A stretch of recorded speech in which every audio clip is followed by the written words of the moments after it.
Are these phones working? Ray, you there? Hello? You should have it up right now. I do. Hello? Hello? Ray? Did we miss everyone? 3 out of 7. I'm sure they check while I was in here. Hello? Hello?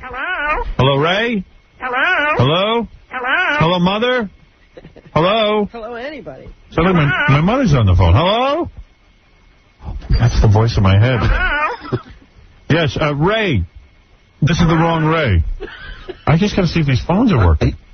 Hello? I know you played the interviews, right? What? Did you change something when you played the interviews? No, I got the phone's the way it's always. I think people are hanging up. Hello? Because they should check. I checked. I'll try another one. John? Yeah. See, the guy's there. It's just people aren't there. They don't want to hold on. No, I'm here. Yeah, what do you want? I forgot what I was going to ask you now. See? That's what happens. People finally get on. I wanted to ask you? What? When you go to your psychiatrist, do you ever talk to him about having to masturbate to make yourself go to bed? No, I'm too embarrassed to bring that up. You really haven't? No. Well, what's wrong with it? I mean, why I don't have an issue with it? Are you supposed to bring up stuff you have a problem with? Why is everything got to be a problem? There's nothing wrong with that. No. But they make you think everything's... You know what? They see stuff in everything. I just can't imagine something that's so much a part of your life doesn't come up sometimes. You know what? Psychiatry can make you nuts because you're sitting there and I go, oh, yeah, like I had about an hour. I had about 15 minutes. He goes, what about that? I go, what do you mean, what about what? He goes, you just said an hour instead of 15 minutes. And I go, well, I don't know. Are you sure this man is... qualified? Yeah, he's like one of the top guys in the country. Okay. Who's he cured? That's what I want to know. What's the cure rate? They haven't cured me yet.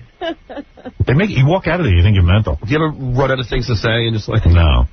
Because you analyze everything. But, I can see John running out of things. Oh, here we go. No, if you walk in and you run out of stuff to say, then that becomes a whole thing. Why did you run? What's the matter? You're afraid to share with me. You're afraid of intimacy. You're afraid John of... would just run out of things to say. Right. No, after a while you get bored of talking about yourself. See, if I was a shrink and this guy walks in, he starts that stammering, and he's like, I'd be laughing. I figure he's just tired. And you're not allowed to laugh if you're a psychiatrist. You got to sit there. Not? You can't. And then you'd be like, How could you not? Especially I wet my bed. Today he locked up for about 10 seconds.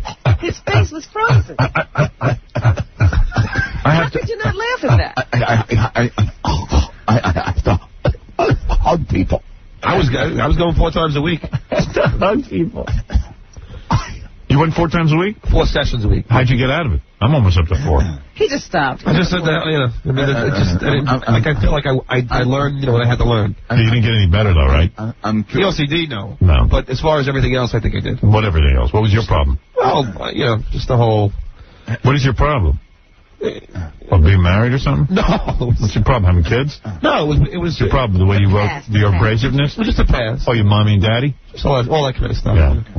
Well, I don't see what the problem is.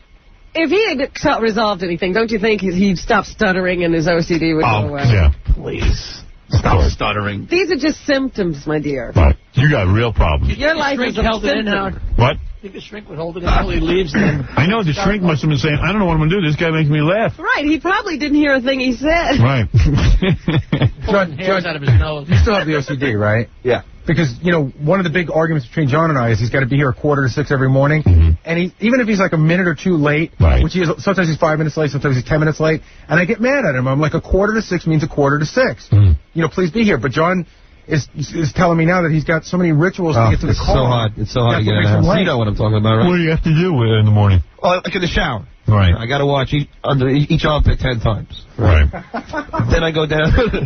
Hold on. Then I do my face once. Right. Okay. Well, why do you have to do it 10 times and once? Because is 10 your good number? I guess it was. Yeah. I mean, now because 10's what, an even number? I always liked odd numbers, but on the face washing, it's got to be an even number. The face is odd. I see. But then I go to my privates. Yeah. That's 3. 3. Yeah. You like the odd number. Same with my... when I had it, I was into odd numbers, too. Buttocks. Odd numbers were more powerful. Yeah. And that would be 3. Right. Then I wash my hands 10 times with 2 hands, 10 times with 1 hand, 10 times with 2 hands, 10 times with 1 hand, 10 times with 2 hands, 10 times with 1 hand. Right. Then I can put the soap down. Right. Then I go to my hair. So, I mean, just like all these things, they go continuously. Right. It's so aggravating. Yeah. This is why I'm late sometimes, too. Waiting for me. To do all that stuff. And then what do you do when you get out of the shower, for example? I mean, go through the whole morning so we understand why you're late. Let's see.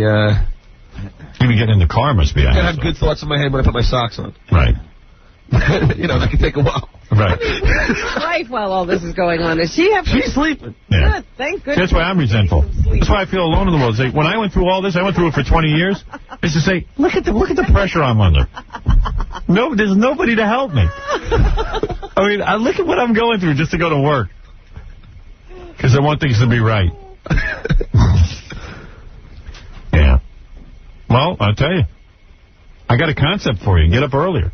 No, I do. I mean, because now I'm getting up at 4:30. Right. I used to get up at 4:40. It just doesn't matter. But even getting out of bed is tough, because even when the alarm goes off, it's like, all right. Because sometimes if the clock changes, and it's not a good number, you don't want to get up. Right. The rituals go on. So you got to wait till the right number hits, then you get up. Right. But they go on all day long. There's not a break. No. Not really. No. Like, even in sleep, I'm noticing in my dreams that sometimes I have rituals in my dreams. Right. Man, you got a hassle life. I know. I had it too. Hey, Howard. Yeah. I noticed John has a weird one around here, like walking through the door, like the studio door especially. Right. Like he's got to like stop. And Sometimes go through the door. And, like turn around and then go through doors are tough. I don't know. Do you ever have that? Oh yeah. I couldn't get through a door. I went through a door. I had to touch door handles. I had to touch the top corner of the door. Top corner? Yeah. Well, I can't reach it. Yeah. I had to touch it. Don't give him that one. He'll never get it.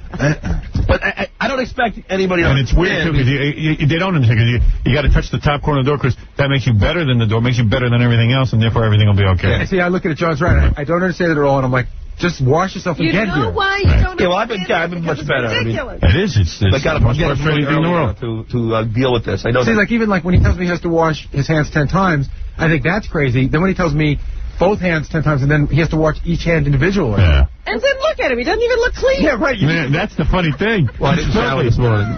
You skipped it. Yeah, it's easier to skip. Sometimes it is. Yeah. Did you find showering? No, showering wasn't a big problem for me. No. I mean, but everything was a problem for me. Just turning on the TV set was a problem for me. Yeah, turn on the TV set. It used to drive my wife crazy, because every TV set in the house was always on channel 33 when she turned it on. 3 is a good number, static. Right? It was a good number for me, and also it was above all the other channels. At the time, we didn't have channels above 29. Yeah. So as long as the channels were above 33, that meant I was better than everything on television. Jeez. Yes. Yeah. So she used to say, why do you turn off the TV and always go to channel 33? And I'd say to her, because you don't want her to know, I'd say, you know what, I do that because sometimes I fall asleep to the static. I like the you make up lies and excuses. All the time. Yeah, because you too. Did you have, protection, with a certain, so 3 was a protective number for you? Yeah. Oh, yeah. I had a whole odd number thing. And look at how good his life is. You know what? It's hard for us to understand. Why? Gary, because it makes no sense. I can't even begin to. Hold on. I can't even begin to think about understanding what mental illness. You can't. I have a specific question, though. He's got this ritual where he's got to do 3 times with this hand and 3 times with the button. But yet, some mornings you can just get up and not take a shower and leave the house? Yeah. That's my ritual. No, how big? It doesn't mean you can leave the house. No, you don't leave the house any easier. Then you go through some other rituals. But why are you able to skip taking a shower? Because you can do that. You can say, hey, I'm not going to take a shower because it's just too exhausting. But you'll get caught up in the shower. You have to do all the stuff. Right. So you get caught up in another ritual. Like every event in your life, you have. There's no rhyme. Every sequence. You have to do something in order to avoid the shower. Are there any driving rituals? Like I could, You got to get off in an exit? No, some people have it that bad, but I would have, driving, I would have to touch the steering wheel a certain way. I'd have to get in a certain way. Yeah, sometimes like that. Howard, do you equate the disease with, say, like an alcoholic? Yes. You know what? I don't even think alcoholism is as big a disease. This is real. It's mental illness. But how come it didn't make you late? You want to know something? Because when it came to work, I could sort of muster through it and rationalize and go, okay, skip everything. Just walk. It's almost like, when you jump on hot coals and then you jump out? I would just go wham right through it, and then like what Gary and I'd say, well, I'll pay later. I'll just have to do it. Like I used to get caught up in work when I used to play records. The reason I am convinced I stopped being a disc jockey and started to talk on the air more and more, it was so difficult for me to put away the records. I talked about this in my book. It was so difficult for me to put away records that it became, I'd spend 2 and 3 hours putting away records after the show. And the program directors used to walk in and go, the place looks like a bomb hit it. You got vinyl all over the floor. Can't you at least put them back in the jackets? And I go, no, I'm in the middle of a show. But the truth of the matter is to put it back in the jacket took 10 minutes each record. I can verify that he could never put the records away. Right. I don't know why. Well, I'm telling you why. Even playing them, you put them on the thing. What? As you put them on the turntable, you have to I had to drop the needle on a certain way. I had to use my pinky to drop the needle on. So whenever I picked up the turntable, I had to be with my pinky. So things would get in the way of my job, but never that bad. Well, as soon as Gary said to me, you got to... I could get through the... See, you can turn it off at times, but it's difficult. But it's also like a bank. You store up, and then you have to make up for all the... But that's right. How do you come to the determination that it's your pinky and not your middle finger? Your mind just tells you. Yep. Your mind says that's the right thing. That's the ritual. That'll work. And it tells you, it's based on a set of rules. And you know it's not. Because it's got to be that, like for me, it was, this is so nutty, but I can explain it. It had to be that I was greater than the turntable. So in order to be greater, I touch it with my pinky because that was the outermost finger. Therefore, my whole body was over, and my head had to be over the record as well and over the needle. And it's not like a set of rules that you can explain to anyone else because they go, what are you talking about? It doesn't make sense. It doesn't matter. None of it makes sense. It's mental illness. But, not to play armchair psychiatrist, but it seems like your OCD, everything is about you being the best or greater or successful. That's right. Yeah, there's a lot of inferiority complex. I understand it now. I was so humiliated as a child, and I won't get into why. But I was so humiliated that I needed to control some way my success, because if I wasn't successful, I would have jumped out a window. I would have just killed myself.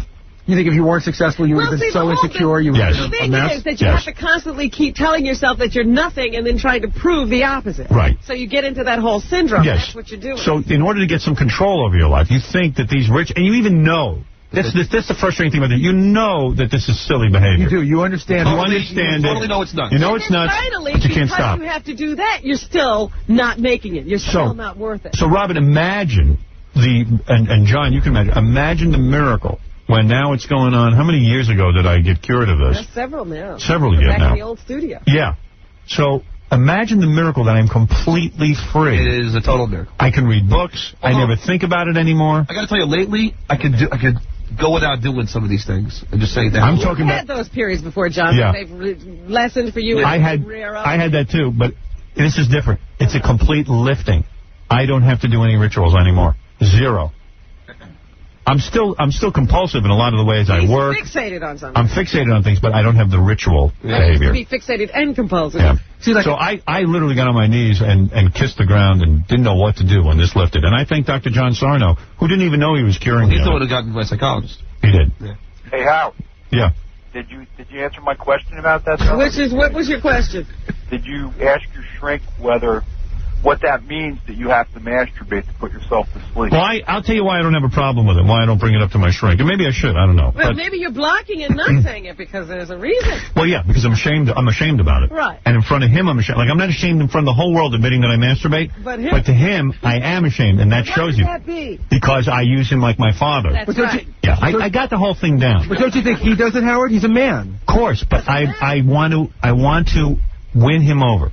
My whole thing in life is winning men over. You got to prove that he's good enough. Right. So to him, I look at him like my father. I wouldn't tell my father I masturbate because he would think I was dopey. I understand that. Yeah. What are you, stupid? Right, exactly. It's a waste of time. Even though my father masturbates. You think? Of course. I mean, did he tell you? I knew. When he'd come home from work, he'd do it. I knew when he was doing it. He'd be in the bathroom for hours. I knew he's a man. Of course he does it. You didn't think he was reading? In the bathroom? My father was he would read. He'd do his business, but he was in there way too long. Yeah, bringing a paper in is a way to cover what's going on. I would like to ask him if that was... And my old man, the whole room stunk, so you didn't challenge it. But the fact of the matter is, something had to be going on there. What's he doing in there? That's my question. Can you do it in a stinky room? Yeah, I could do it in a stinky room. Of course you could do it in a stinky room. Could you? I could, yeah. In a stinky room? It doesn't matter what I do. You could put me in a room of vomit, I can do it. I couldn't do that before, but once I got married, it was an excellent way to cover what was really going on. Getting rid of OCD, can you imagine the miracle in your life if you could get rid of it? How free you'd be?